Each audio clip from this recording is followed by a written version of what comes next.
Hola amigas y amigos, ¿qué tal? ¿Cómo estáis? Estamos aquí en Conozca al Autor, un programa ofrecido por Editorial CLIE y HarperCollins. Y en el día de hoy tengo el súper privilegio de hablar con Justin Brierley, que acaba de publicar su libro en español, El resurgimiento de la creencia en Dios, el increíble resurgimiento de la creencia en Dios. Justin Brierley, tenéis el link para comprarlo en la descripción del vídeo. Y la verdad que es un libro espectacular, además prologado por N.T. Wright, uno de mis autores favoritos. Y sin más, quiero dar la bienvenida a Justin. Justin, welcome. Gracias por estar aquí. Es Oh, un thank you for placer. having me. It's lovely to be with you. Thank you.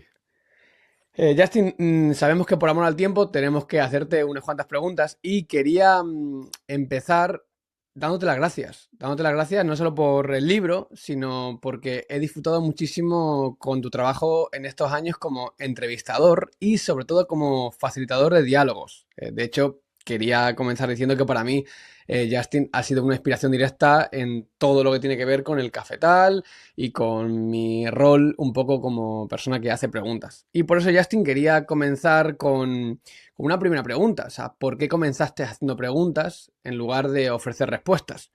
Durante las últimas décadas, en muchos contextos religiosos, se ha valorado más el debate, la predicación, la argumentación, que quizás esa escucha real que yo he aprendido tanto de ti.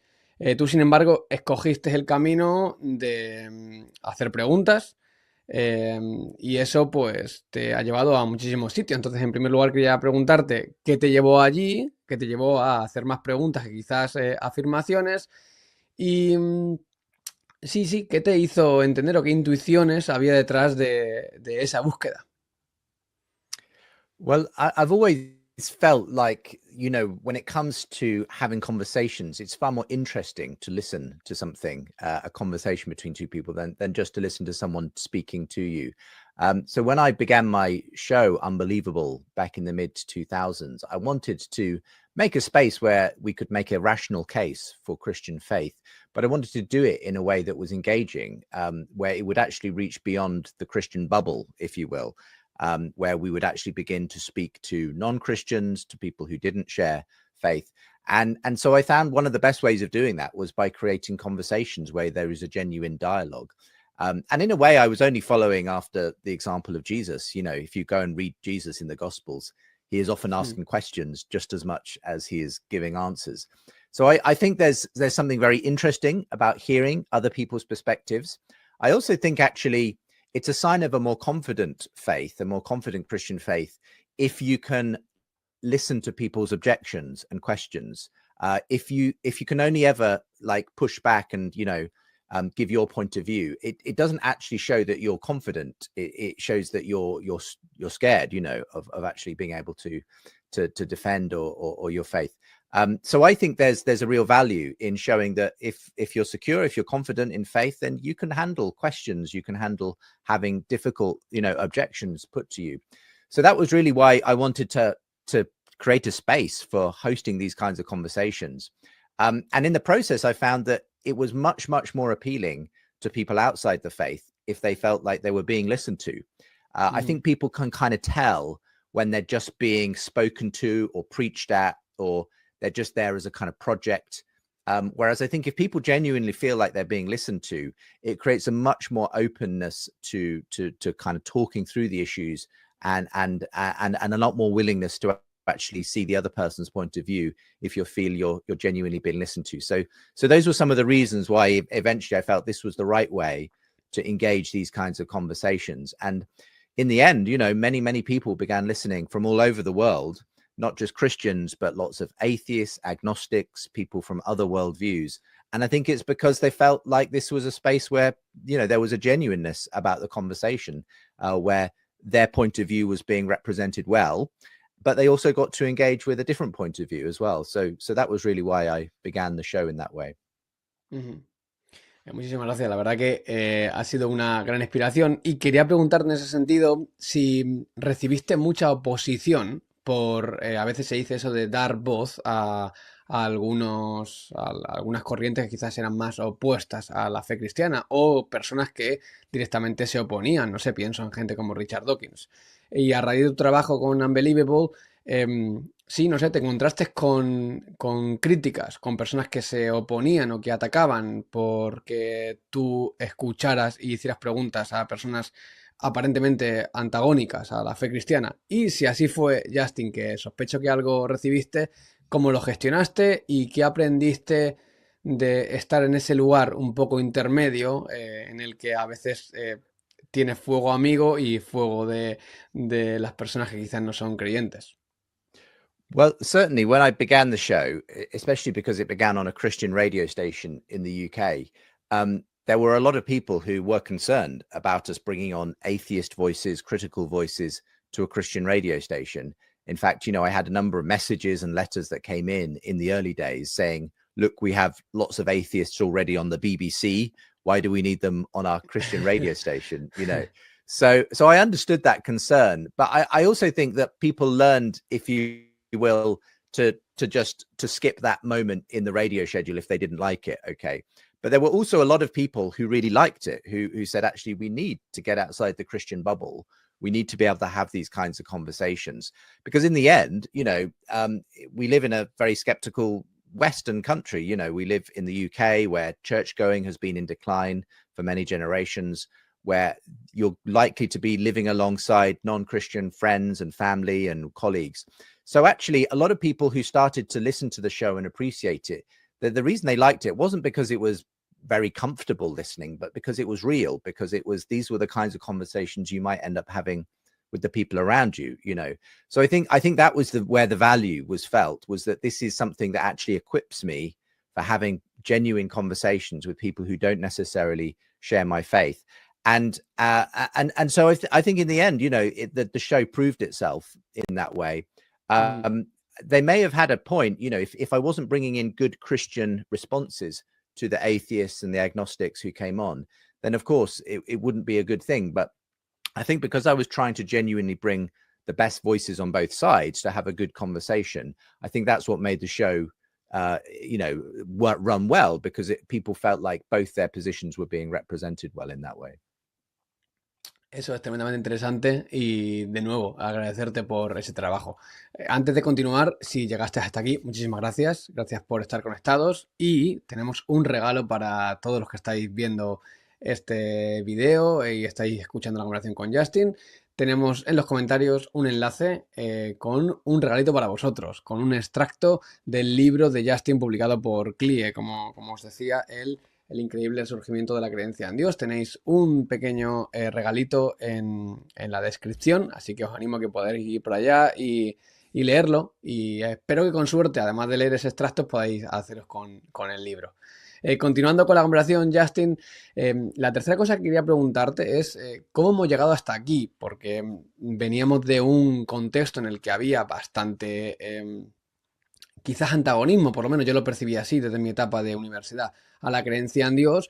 ¿Cómo hemos llegado a, como tú llamas en el libro, ese resurgimiento?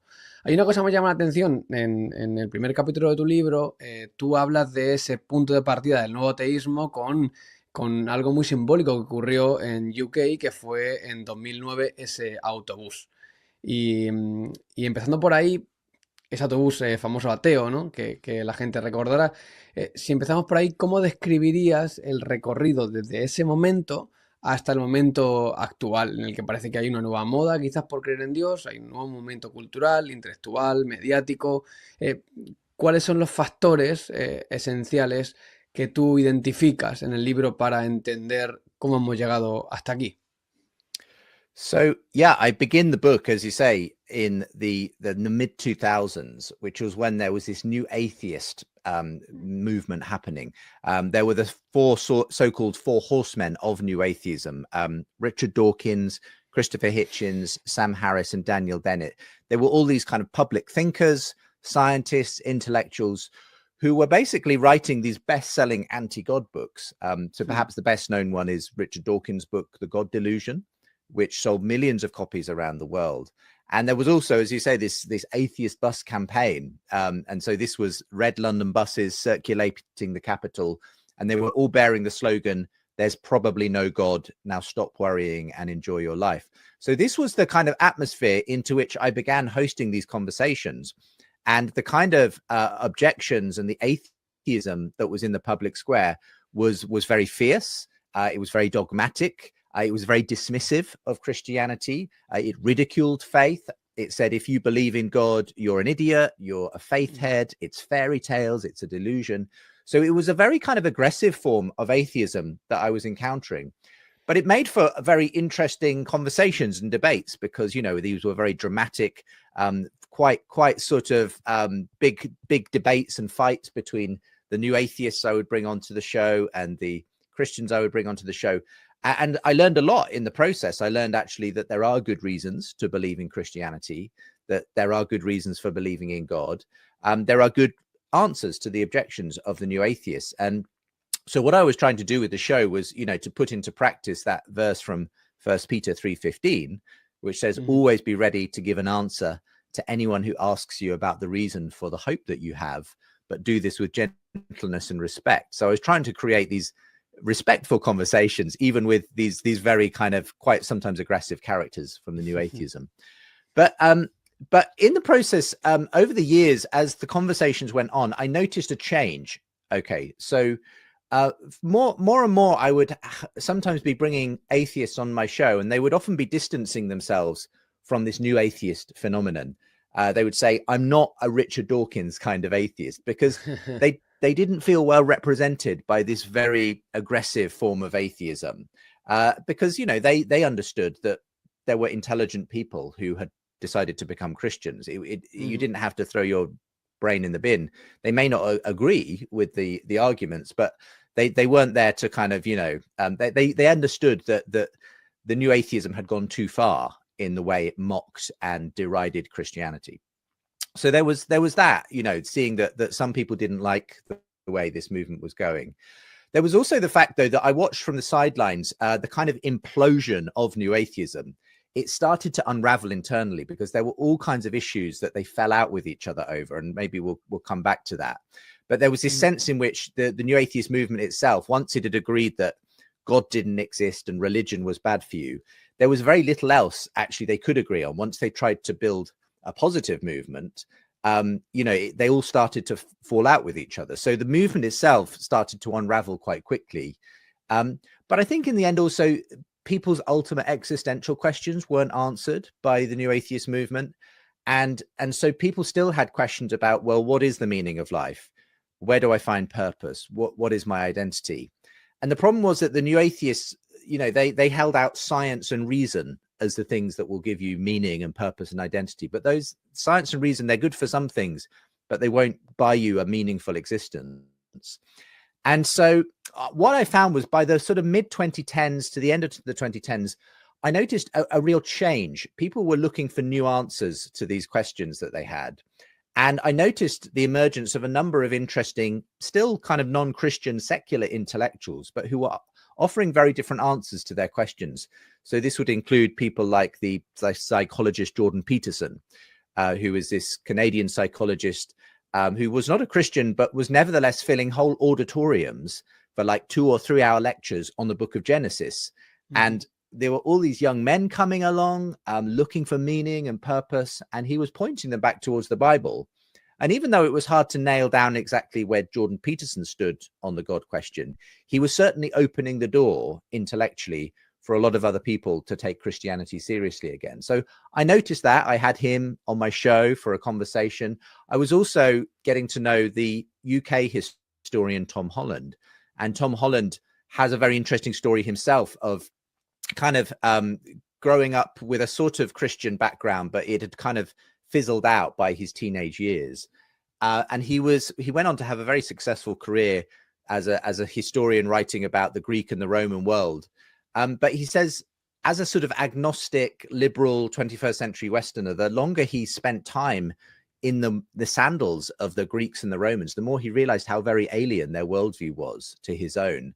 You know, this was a world where slavery was just a de facto part of the economy, where the lives of women and children were cheap, where some people could be the sexual property of other people. And he began to wonder, why do I believe in concepts like equality, dignity, value, compassion, freedom, progress? Where had I got these beliefs from? They didn't come from the Greeks and the Romans. and they didn't come from science or atheism. He realized through his historical studies they came from a very specific place, and that was Jesus Christ. And the movement he began with his friends 2,000 years ago had completely reshaped the world that Tom Holland now found himself in. And so, you know, again, when I had conversations with Tom Holland on my show, he would often say things like, even though I struggle to believe in the supernatural claims of Christianity, Justin, I also recognize that in almost every other way, I am a Christian, because I have just, these are the assumptions I have about life, but where do they come from? They come from the Christian faith. And so, you know, when very influential voices like his started to write books and, you know, to have conversations and debates, I started to see a kind of a change, and people were open to the value, at least, of Christianity. They started to see that maybe we've lost something. As we lose the Christian story, are we losing more than just, you know, religion? Maybe we're losing a way of life. Maybe we're losing our values. And I think as kind of society itself has started to break down a bit, as I think more and more people feel like they lack any purpose or meaning in life, what I call in the book, there's a kind of meaning crisis that has hit Western culture. I think people are struggling to find a story that makes sense of their life, you know. And I think as you see that accelerate through technology, social media, you know, we have a mental health crisis that is happening among young people because of their addiction to social media and everything else. I think all of these conditions bring people to the point where they're willing to hear the Christian story again, the foundational story of our culture. And so I've just been charting that in this book. I try to show the ways in which across lots of aspects of history, culture, philosophy, science, we're seeing the rebirth of a belief in God, even despite this very strong new atheism, and despite a long time in which there's been a kind of secularization in the West. I think people are starting to think maybe we need to reinvestigate God again. And the main image I use on the book is the idea of a tide coming back in, because about 150 years ago, there was a famous poem called Dover Beach, written by Matthew Arnold. And it has a very famous line about the melancholy, long withdrawing roar of the sea of faith. This idea that faith has gone out on the tide to be replaced by science and secularism and so on. But, you know, I had an interesting conversation with a thinker called Douglas Murray. Again, he's not a Christian, but he said to me, the thing is, Justin, the sea of faith could come back in again. That's the point of tides, you know. And he was noticing himself, a lot of his secular peers were taking faith seriously again. Some of them were becoming Christians. And I was noticing the same thing. And so I thought, yeah, maybe Douglas Murray is right. Maybe we're seeing a turning of the tide. That sea of faith is actually coming back in again. And I think that is what has been happening in our culture. Es una cuestión interesantísima y yo estoy muy feliz, la verdad, de estar viviendo este momento histórico y cultural, porque también me parece como, sí, súper atractivo y sí, y alentador en cierto sentido el ver estos cambios y estos nuevos intereses.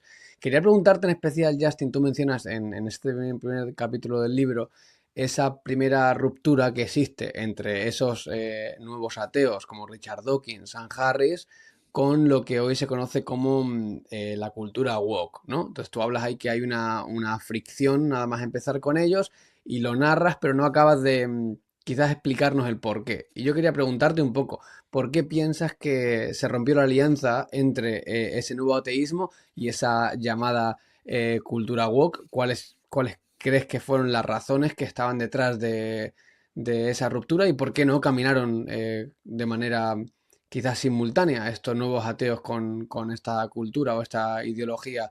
De nuevo, que alguna gente tilda como woke, que no queremos entrar en ningún tipo de debate aquí, sino entender el fenómeno. Yeah, it's a really interesting part of the story. And as I said earlier, this unraveling, this breaking apart of the new atheist movement was really to do with the fact that they all began to kind of take different sides in the culture wars and on the issues of woke ideology and so on. And so, as you say, there were kind of people like Sam Harris and Richard Dawkins kind of on one side, who were the anti-woke new atheists. But there was the emergence of lots of others on the other side, you know, some well-known names like PZ Myers and Matt Dillahunty, who became very kind of pro social justice, LGBT rights and everything else. And why did this split happen? Because up to a certain point, all these people were working together. They had a common enemy, which was religion.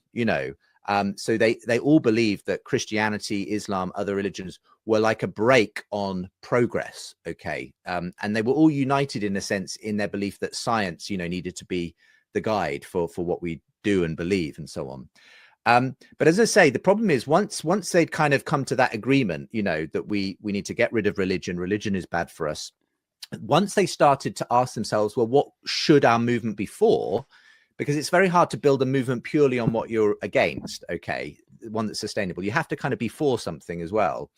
Then they started to talk about, well, we should be pro this or pro that, pro LGBT rights, pro feminism, pro social justice. And some wanted to go in this direction, but others were saying, well, hang on. We're just interested in science, right? And reason. There was a lot of concerns that they were starting to import some of these other folk a kind of politically correct ideologies into the atheist movement. There was a particular moment when I saw this really happen in real time.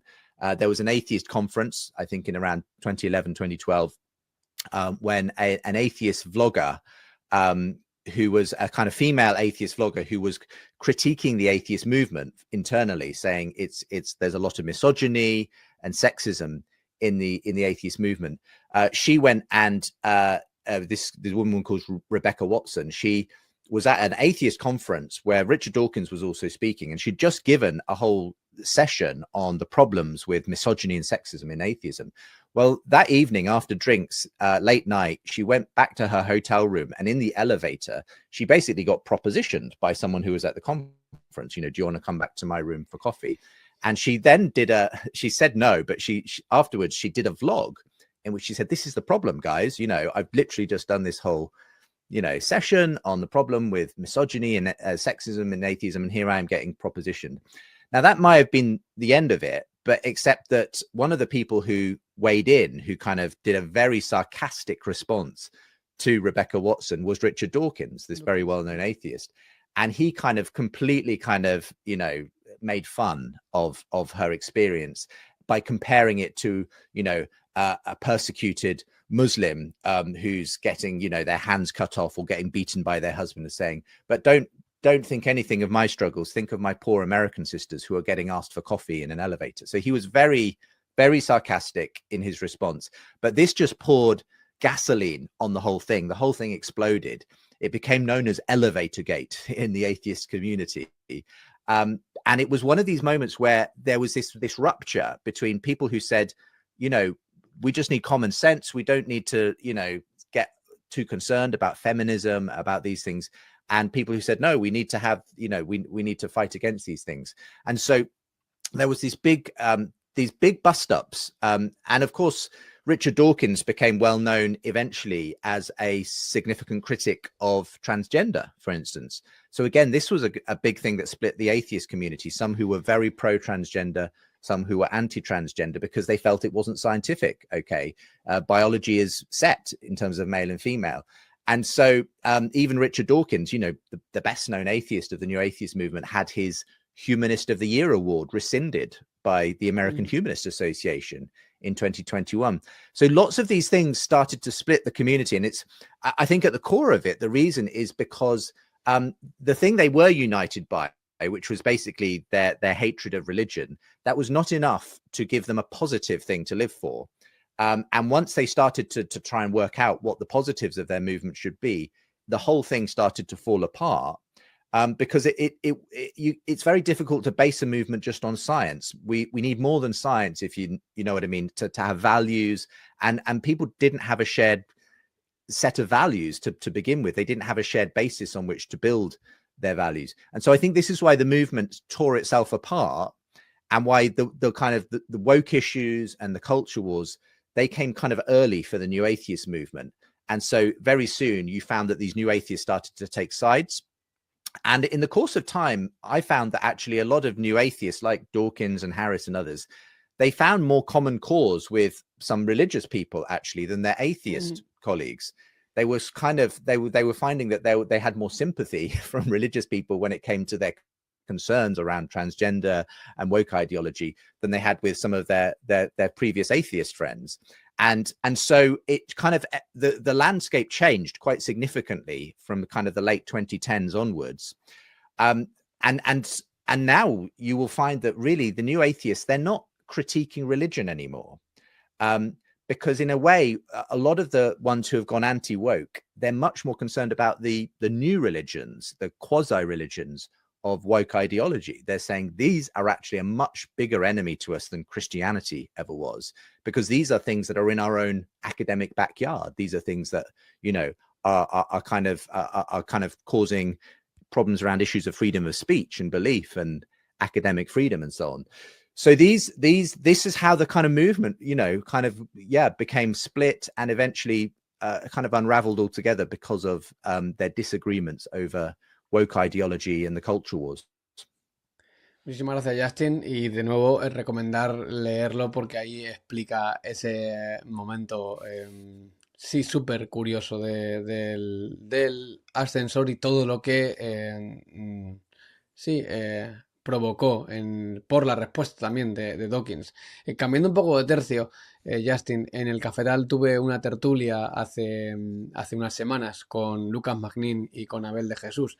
Y una de las preguntas que hablamos, porque tratamos este tema del nuevo resurgir espiritual, fue de posibles amenazas y posibles oportunidades de un momento como este. Y no quería pasar la oportunidad de preguntarte a ti, que sé que has pensado mucho al respecto, que has escrito un libro sobre este nuevo resurgir, y preguntarte cuáles son para ti las principales amenazas de este momento en el que de nuevo Dios vuelve a estar en la esfera, en el tablero de juego, vuelve a estar en los medios, y cuáles son también, en tu opinión, quizás las oportunidades que existen para no sé, para fomentar esta búsqueda espiritual o para conocer a Dios en el sentido más práctico, aquellos que creemos que Dios existe y que se le puede conocer. So I think there are both opportunities and dangers. I think there are some obvious opportunities here, which is that I think people are much more open generally in our culture now to the claims of faith and to Christianity in particular, because I think they've seen that the new atheism hasn't worked out well. They've seen that secularism isn't really delivering on its promises in our culture. We're more depressed, we're more anxious. You know, so many things seem to be coming apart. And so taking religion out of the equation hasn't helped. And so lots of people I think are much more open to saying, okay, maybe we need to reinvestigate faith. I personally have met so many more people who are now much more open to the idea of God and Christianity in the last several years, because I think they've kind of gone through that new atheism thing and they've realized this was just childish. You know, this wasn't helpful. We need to take religion seriously, and we need to reinvestigate it. So I find a lot more openness. Here in the UK, we've seen a huge kind of uptick in the number of people taking an interest in church. Interestingly, I think the pandemic, the COVID pandemic, has also been played part of that. I think people are looking for meaning and purpose again after that big shock that ran through the whole world. So I think lots of opportunities, but there are challenges. There are some dangers too. One of them is that I think sometimes it's possible for people, when they are interested in fixing themselves and fixing the world, they sometimes latch on to Christian faith as a kind of just another way of fixing things, rather than something which transforms us from the inside. So I've noticed, for instance, a lot of what you might call cultural Christianity coming to be fashionable. These are people who might say, well, I really value Christian faith for the values it gives us, for the culture it has built, for the democracy and the institutions and so on. But they want to stay there. They want to kind of just say, I want the good things from Christianity, but I'm not too interested in whether Christ really was the Son of God. And I certainly don't have any interest in praying to him or trying to, you know, see him as the Lord and Savior of my life. So I think there is a danger that these intellectuals, they kind of want Christendom, but without Christ at the center of it. And so I think that is a problem, because if you're stopping there, you're not getting the real thing. You're just getting the effects of Christianity, of Christ. You're not getting Christ himself. And these things were only given to us. This Western culture and civilization, we were only given that because people actually believed in Jesus, because they went out and transformed the world in his name. If you just aim for the values and the culture, you're going to get just the shell. You're not going to get the real thing. And in fact, it becomes sub-biblical and idolatrous in itself. It's not good. And so I think you see this in the rise of particularly Christian nationalism. Here in the UK, there's been a kind of movement, especially on the far right, towards kind of claiming Christian symbols and Christian identity, but as a way of kind of saying we are against Muslims and immigrants and so on. And for me, that's a very thin form of Christianity. That's not the real thing.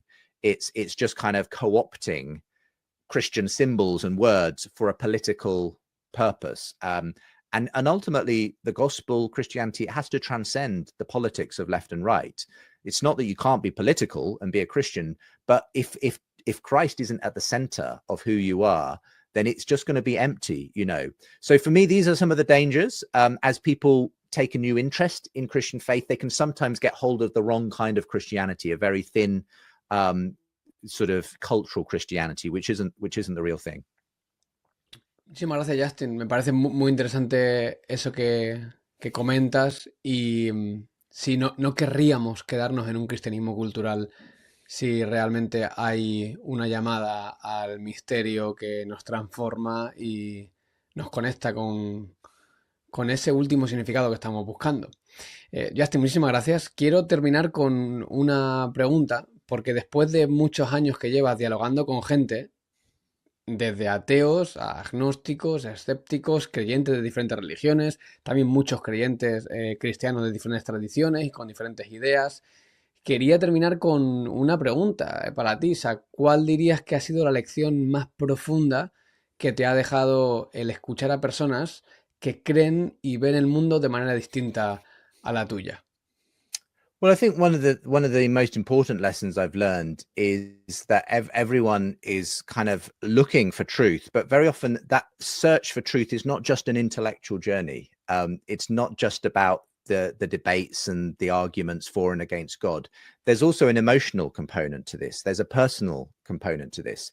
And so I've encountered many atheists who, you know, say, well, if I just had enough evidence, I would believe in God. But then I've often asked them, well, what kind of evidence would convince you? And they find it really difficult to think of any kind of evidence, because actually they're kind of committed at a heart level to the idea there's no God.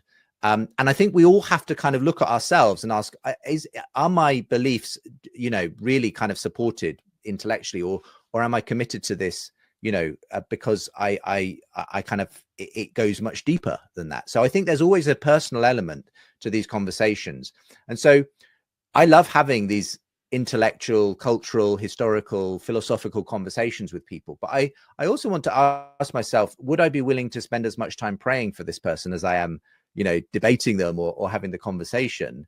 Because actually there's also an issue of the heart that is always going on, as well as the intellectual side of things. So I would say that's really important. And in the end, you know, we all come to life with a worldview, okay, whether we call ourselves atheist or Christian or something else. We're all looking at the world through our particular lens. And the question is not that I have to, you know, necessarily give all of the evidence to my atheist friend and to convince them to believe in God. But it's about saying, look, what's the evidence that's available to all of us? And does it make sense, better sense through my worldview or your worldview or another worldview? I found in the end that Christian faith makes really good sense of a lot of the evidence around us, evidence about why we're here in the first place, human existence, evidence around human value, why we believe in human rights and those kinds of things, human purpose, why we believe that there must be meaning to life. All of these things seem to fit very well with the Christian view of reality, and not so well, in my experience, with the atheist view of reality. And sometimes it's about actually inviting someone, as well as offering arguments and evidence, to try on like a new set of spectacles, a new worldview, to say, try stepping into this and see what happens. And that's the most exciting thing. Is I've met lots of people who have gone on that journey, people who perhaps were atheists for a very long time, but they started to question their atheism. Some of the things didn't seem to line up properly. And so they just tried, well, maybe I should try praying. Maybe I should try going to church. And for some of them, it has been transformational. So I think this is the important thing to recognize, that sometimes it's not just about the intellectual search. It's about asking yourself, what's going on in my heart? And would I be willing to try a different way of looking at life? And that for me is when Christ comes in, that there can be a transformation of not only the head, but also the heart as well. Justin, muchísimas gracias, de verdad. Ha sido un placer absoluto tenerte. Me gustaría saber si hay alguna cosa más que te gustaría dejar la audiencia, alguna invitación quizás directa, pensando en tu libro. Thank you very much. I mean, one final closing thought is just for anyone who is watching or listening to keep having those conversations. I think God is always in the business of surprising us. I've been always surprised, actually, at the way God can do things that we never expected. And so I would say just keep up, having conversations, even with people you may never think would come around to a different way of thinking. You never know, actually. So keep going, keep having those conversations, and you never know what could happen. Justin, muchísimas gracias.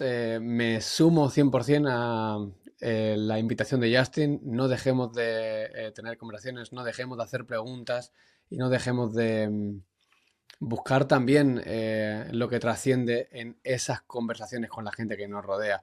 Justin, muchísimas gracias por tu tiempo, gracias por escribir este libro, gracias por tu tiempo y nada, recordarles que tenéis en la descripción del vídeo un fragmentito gratuito del libro. Tenéis también enlace por si queréis entrar y comprarlo. Os lo recomiendo de manera muy especial.